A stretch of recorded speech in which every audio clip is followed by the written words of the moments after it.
İmam Həsən Əskərdən var ki, müminin nişanələrindən biri Ərbəyin ziyarətidir. Xoş olsun gedənlərin halına, bizlərə dua edin.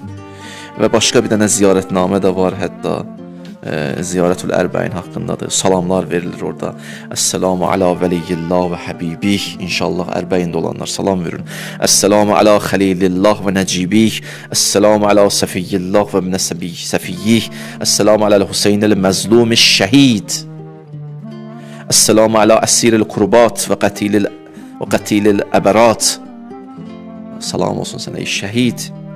Sənin üçün göz yaşları tökülər. Əsselamu aleyki yebnə Rasulillah. Əsselamu aleyki yebnə seyyidil əvsiya. Əşhədu ennək əminullah və ibnu əminik. İşdə səidən və mədəytə həmidən mittə fəqidən məzlumən şəhida. Səid yaşadın, təqdirə layiq, sənaya layiq dünyavı keçirdin və məzlum və izzətli şəkildə şəhid oldun və dünyanı tərk elədin.